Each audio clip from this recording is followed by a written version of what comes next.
convertimento do reverendo Newman, que se converteu ao catolicismo romano. O reverendo Newman foi um grande sacerdote anglicano na Inglaterra. E por volta de alguns tempos da sua grande caminhada com Cristo, no contexto do anglicanismo, ele tomou discernimento e veio a ser católico romano. Então, esse vídeo traz algumas suas testemunhas e, ao mesmo tempo, como foi o seu território e a sua vinda para a Igreja Católica Romana e também toda a sua trajetória desde a Inglaterra, a faculdade e como ele vivenciou esse momento de discernimento e sua experiência, tanto a metade do anglicanismo, tanto a metade também do catolicismo romano. Então, esse vídeo dá para que você possa entender a forma do que o anglicanismo, ou seja, ser anglicano, naquela época de 1820, 1830, como o reverendo, que hoje é o santo da Igreja Católica Romana, ele teve esse caminho crucial, importante, naquela década, naquele tempo. Então, vou deixar para vocês aí já esse vídeo para vocês ouvirem. Está dublado, ele está em inglês, mas foi dublado a dublagem que eu fiz para o português. Então, faça esse contexto, essa análise, e veja como é que esse do ordinariato fala sobre o reverendo Newman. Vamos ouvir o vídeo. Olá e bem-vindos a esta transmissão especial da EWTN, a Eternal World Television Network, sobre John Henry Newman. Meu nome é Padre James Bradley, sou padre do Ordinariato Pessoal de Nossa Senhora de Walsingham e atualmente atuo como pároco em Southampton, na costa sul da Inglaterra. E estou aqui na faculdade em pouco mais de um ano com meu bom amigo Dr. Stephen Morgan. Stephen é um especialista em John Henry Newman e estará aqui hoje para uma conversa sobre a vida de Newman, sobre sua importância na vida da Igreja hoje, e também uma visão geral histórica da vida e importância de Newman. É muito bom ver você e muito bom ter você aqui. Obrigado, pai. Você gostaria de contar aos nossos espectadores, antes de tudo, um pouco sobre você, sua formação, seus interesses acadêmicos e seu trabalho atual? Sim. Claro, sou diácono da Diocese de Portsmouth, no sul da Inglaterra, mas no momento trabalho como reitor da Faculdade de Estudos Religiosos da Universidade de São José, em Macau, no sudeste da China, não muito longe de Hong Kong, uma antiga colônia portuguesa e um lugar naquela parte do mundo que Newman cunhou a expressão Extremo Oriente para descrever. Talvez voltemos a isso mais tarde. Sou casado com Caroline e tenho 3 filhos quase totalmente crescidos. Estou terminando a universidade e me lançando no mundo no momento. E seu interesse por Newman, de onde vem e como ele se manifesta? Há muito tempo, 30 anos atrás, eu era um estudante do sacerdócio em Birmingham, onde Newman viveu durante a maior parte da segunda metade de sua vida. E tomei consciência, através dos lugares que visitei como seminarista, incluindo a capela onde Newman recebeu o sacramento da confirmação, da importância desse homem. Suas preocupações e sua herança intelectual se tornaram muito importantes para mim em meus estudos. Alguns anos depois, vim para Oxford para fazer um doutorado em Oxford. É estranhamente chamado de AD-Phil em vez de PhD, mas é a mesma coisa. E trabalhei lá na teologia de Newman e especificamente em sua teologia do desenvolvimento. E é um assunto ao qual retorno e que ensino regularmente. Você mencionou a Universidade de Oxford lá.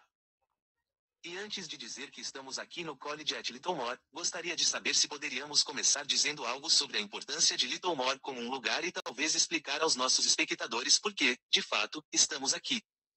Sim, é claro que estamos aqui em Littlemore porque este lugar, na verdade, Esta mesma sala em que estamos falando é um lugar onde ocorreu um evento na vida humana que foi crucial. Aconteceu quase exatamente na metade de sua vida. Aconteceu aqui no dia 9 de outubro de 1845, e foi o lugar onde ele se tornou católico. Ele foi recebido na igreja, como a chamaríamos hoje. Ele fez sua primeira confissão, fez sua submissão à Santa Sé e recebeu a comunhão pela primeira vez nesta sala das mãos de Dominique Barbary, um padre passionista. Agora, como Numa, no momento, um beato que era italiano e que teve a ideia, quando jovem, de vir para a Inglaterra para pregar o catolicismo. Então Numa é recebido na igreja aqui. Por que ele está aqui? Bem, por 20 anos Numa foi vigário da igreja universitária em Oxford e pouco mais fazia parte daquela paróquia. À medida que seu relacionamento com a Igreja da Inglaterra esfriou e se distanciou no início da década de 1840, ele adquiriu este lugar, que era em grande parte um conjunto de estábulos degradados, e o transformou em um local de retiro onde ele e outros estudantes de Oxford e bolsistas que estavam considerando seu futuro na igreja poderiam vir e pensar e considerar seu futuro. Então é por isso que estamos em um pouco mais, por isso estamos nos arredores de Oxford, um lugar onde Newman passou 20 anos quando foi recebido na igreja. E falando um pouco mais sobre esse período tão intenso da vida de Newman. Talvez também seja uma boa ideia para alguns dos nossos espectadores que talvez não estejam tão familiarizados com a pessoa de John Henry Newman falarem sobre sua infância e o que o levou a chegar a este lugar. Essa é uma história muito interessante para contar. Numa nasceu em fevereiro de 1801 e cresceu em uma piedosa família anglicana. Ele descreveu a religião em que cresceu como uma religião de leitura da Bíblia e oração na adolescência. Em 1816, sua família passa por uma crise. Seu pai é banqueiro e o banco passa por uma grave crise financeira após o fim das guerras contra a França e uma depressão agrícola. E Newman fica muito doente no verão de 1816. E ele tem o que mais tarde chama de sua primeira conversão. Ou seja, ele passa a crer, como ele mesmo coloca, em dois e somente dois seres luminosamente autoevidentes, eu e Deus. E ele também diz que naquele momento recebeu em seu intelecto impressões de dogmas, que pela graça de Deus, felizmente, nunca foram apagadas. E poderemos retornar ao significado disso mais tarde. Ele é um garoto inteligente e vai para Oxford, onde entra no Trinity College em 1817 para estudar Literae Humaniores, o estudo dos clássicos gregos e latinos, filosofia e literatura, a única disciplina que, de fato, era possível estudar como estudante de graduação naquela época. Ele trabalha muito duro e, na verdade, trabalha demais e passa pelo que podemos chamar de esgotamento pouco antes de seus exames finais, nos quais ele não se sai muito bem. Mas todos na universidade sabem que ele é um jovem muito brilhante e ele é convidado a participar de um concurso para ingressar no corpo docente de uma das faculdades. Eles são chamados de membros da faculdade, e a faculdade universitária para a qual ele foi convidado a competir para admissão como membro era uma faculdade chamada Oriole College, que na época era provavelmente a faculdade de maior prestígio acadêmico da universidade. E ele foi eleito membro de Oriole em 1822. E ele permaneceu como membro de Oriole de 1822 até vários dias antes de sua conversão em 1845. Como membro do corpo docente, ele ensina como tutor universitário, ele se vê como alguém que tem uma responsabilidade moral pela educação, não apenas a educação intelectual, mas toda a formação humana dos homens. E eram apenas homens, os homens da faculdade. Mas, ao mesmo tempo, ele é um homem, como a maioria dos colegas das faculdades de Oxford na época, que se torna clérigo na Igreja da Inglaterra. Ele foi ordenado na Igreja da Inglaterra como presbítero anglicano em 1825, e se tornou vigário da Igreja Universitária, a Igreja de Santa Maria, a Virgem, que pertencia ao Oriole College. E com o cargo de vigário de Santa Maria Virgem vem a responsabilidade por este lugar para Littlemore, um lugar cuja responsabilidade ele leva muito a sério. Ele diz que, na época, era um pouco mais do que alguns casebres decadentes. Fica a cerca de 5 quilômetros de Oxford. Hoje em dia, tudo está construído, mas nas décadas de 1820 e 1830, isso significava que ficava a quase 1 hora de viagem de Oxford. Naquela época, era uma pequena comunidade agrícola, e Newman fazia várias coisas lá. Ele constrói uma igreja para substituir um edifício medieval praticamente abandonado. E talvez mais importante, ele constrói uma escola. E acho que uma das coisas que talvez seja útil pensar é o contexto em que Newman está trabalhando nesses primeiros anos de sua vida. Ele nasceu, como você bem disse, no início do século XIX, uma época de grandes transformações em muitos aspectos, mas também de grandes avanços, penso na Revolução Industrial e no advento da tecnologia. Como você situaria Newman na sociedade vitoriana? Não no sentido de sociedade, mas das pessoas com quem ele estava, mas como ele se posiciona como alguém que nasceu no final, no início de um século, entrando em um século muito novo e emocionante. Acho que essa é uma área da vida de Newman na qual talvez não pensemos o suficiente. Vale lembrar que ele já tem 37 anos, 36 anos quando a rainha Vitória sobe ao trono. Ele é georgiano. Ele nasceu no reinado de George III, o rei que perdeu as colônias americanas. Ele vive as guerras napoleônicas. Ele diz que tem uma lembrança de infância de velas sendo acesas nas janelas para celebrar a vitória em Trafalgar, logo no início daquele século. Ele morre em 1890, aos 89 anos, quase exatamente como eu disse antes, passando metade de sua vida como anglicano e a outra metade como católico. Quando Newman está em Oxford. Oxford é uma universidade que realmente alcança duas coisas. Ela educa clérigos para a Igreja da Inglaterra e atua como uma escola de aperfeiçoamento para as classes média e alta. Quando ele morreu em 1890, Oxford era uma das dezenas de estabelecimentos educacionais na Inglaterra que formavam uma nova classe média profissional. Embora Oxford e Cambridge tenham demorado talvez um pouco mais do que qualquer outro lugar para acompanhar as demandas disso. Outra coisa que acontece nisso, porém, é o grande despertar romântico. O século XVIII foi uma época de valores iluministas, o tipo de valores gregos helenizantes.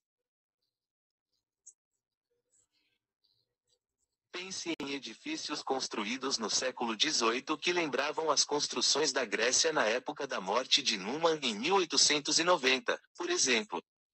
As pessoas redescobriram a arquitetura da Idade Média. Eles descobriram o afetivo em vez de apenas o racional. E Newman, creio que em muitos aspectos é um homem que mantém unida a natureza racional da fé cristã, a natureza racional da existência humana com a necessidade do afetivo.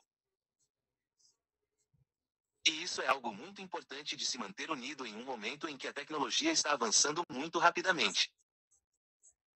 Acreditamos que a tecnologia está avançando muito, muito rápido agora. Mas eu acho que talvez valha a pena refletir sobre o fato de que quando Newman esteve aqui em 1840, para chegar à sua paróquia em Southampton seria necessária uma viagem de diligência de 16 horas.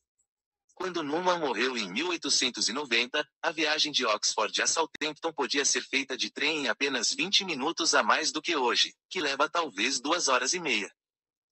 E todo esse tipo de redescoberta, como você disse, do medieval, do romantismo.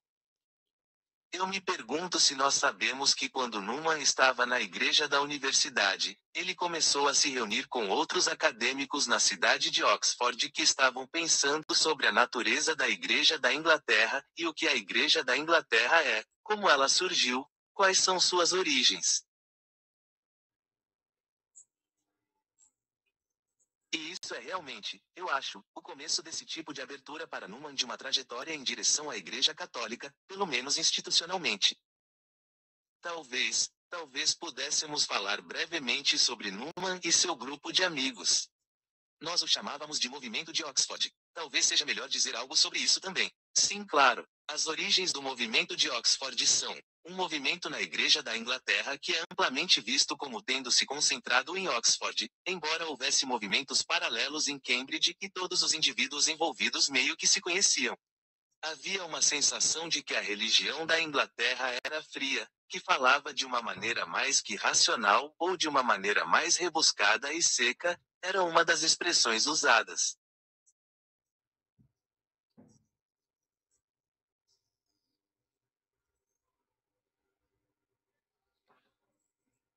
Houve uma espécie de despertar evangélico na Igreja da Inglaterra e, em alguns aspectos, os primeiros anos de Newman foram fortemente influenciados por isso, mas ele desconfiava muito disso. Ele desconfiava porque sentia que era tudo uma questão de sentimentos e não de impressões dogmáticas, o que é um tipo de abordagem muito razoável e muito racional. E entre seus amigos estavam indivíduos como Edward Pusey e, de uma geração anterior, John Keble, que reconheceram que havia uma história religiosa inglesa que remontava àqueles dias. Certamente eles estavam se lembrando da chegada de Santo Agostinho na Inglaterra no final do século VII e reconheceram que as igrejas da Inglaterra resistiram a isso. Isso aconteceu antes da Reforma Protestante e os fez questionar onde procurar. Keble escreve um livro devocional muito importante chamado O Ano Cristão, que relembra algumas dessas datas no calendário da Igreja, que foram praticamente obscurecidas na literatura protestante da Igreja da Inglaterra. E Keble escreve sobre eles para despertar o coração das pessoas. Década de 1830. Não costumamos gastar muito tempo analisando a história da década de 1830 atualmente, mas vale dizer que foi uma época de grande tensão e estresse social em toda a Europa. Houve uma revolução em Paris em 1830, e uma das coisas que isso deu origem foi uma espécie de reação conservadora contra o racionalismo. E aqui em Oxford, esse apelo, Oxford é frequentemente chamada de lar das causas perdidas. Foi a universidade que permaneceu leal a Carlos I até o fim. Foi a universidade mais associada ao retorno da monarquia à Inglaterra depois de Cromwell. Talvez haja algo na pedra quente de Oxford que retém essas coisas. Pelo menos Newman pensava assim, e muitos de seus amigos também. Então, após essas revoluções em 1830, houve um movimento no ar na Inglaterra, mas houve gatilhos, e um dos gatilhos para Newman estava associado ao controle do Estado sobre a Igreja. Em 1828 a 1829, o primeiro-ministro da Inglaterra, então um homem chamado Duque de Wellington, que havia derrotado Napoleão em Waterloo, o Duque de Wellington conseguiu aprovar uma legislação no parlamento para permitir que católicos frequentassem as universidades, embora as universidades tenham demorado muito tempo para entender isso. E a Igreja Católica demorou ainda mais. Mas removeu as deficiências civis dos católicos na Inglaterra.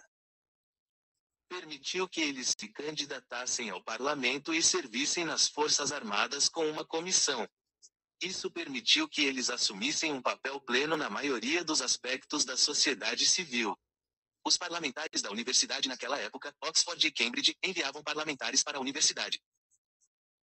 O deputado da universidade era um homem chamado Peel, William Peel, que se tornou primeiro-ministro conservador da Inglaterra na década de 1840. E Newman sentiu que, ao permitir que os católicos desempenhassem um papel pleno na vida civil, Peel havia traído a Constituição da Inglaterra. E a resposta que veio da herança política e dos amigos políticos de Newman foi que esse era o trabalho do Estado.